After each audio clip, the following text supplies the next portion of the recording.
लालची बहू हिंदी में लंबी नैतिक कहानियाँ। एक समय की बात है, एक छोटे से गांव में राम और सीता के नाम के साथी रहते थे। उनका एक अर्जुन नाम का बेटा था, दूसरी शादी रिया नाम की लड़की से हुई थी।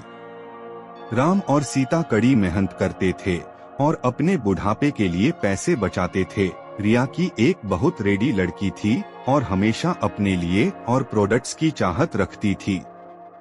जैसे जैसे साल बीतता गया, रिया का प्रभुत्व और बढ़ता गया। वह अपने पास रखी नेवेल से कभी नहीं रहती थी। वह हमेशा अपने सास ससुर से तोहफे मांगती थी और उनके बचे हुए पैसों में से भी कुछ हिस्सा अपने लिए मांगती थी। राम और सीता बहुत ही अच्छे माता पिता थे, इसलिए उनके साझीदारों को पूरा करना था ताकि परिवार में शांति बनी रहे। वह अपने पति अर्जुन के ऊपर भी दबाव डालती थी कि वह अपने माँ बाप से पैसे और संपत्ति हासिल करती थी। वह बहुत बड़ी संपत्ति चाहता था, बिना किसी मेहनत के। एक दिन राम और सीता ने यह निर्णय लिया कि वह रिया को सबक सिखाएंगे। वह बुलाते हैं और बोलते हैं कि बेटा, हमें समझाना, कुछ जरूरी बातें करना है। उनका यह निर्णय है कि हम अपने जायदाद का कुछ हिस्सा अपने बच्चों में बांटेंगे और कुछ हिस्सा तुम्हें भी देना चाहते हैं। रिया खुशी से उठती है क्योंकि वह हमेशा से यही चाहती थी। लेकिन राम और सीता के मन में कुछ और ही चल रहा था। उन्होंने एक पेंटिंग से भरा बैग उसे दे दिया और बोला, बेटी, यह संपत्ति की संपत्ति है। रिया उस बैग को देखकर गुस्सा हो गया।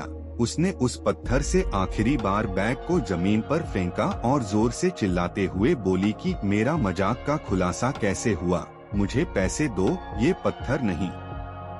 राम और सीता ने शांत तरीके से उनसे कहा और कहा, रिया, सच्ची संपत्ति सिर्फ पैसे और बेकार के बारे में नहीं है। यह प्यार, दया और जो कुछ भी पास है उसके लिए किराए के बारे में है।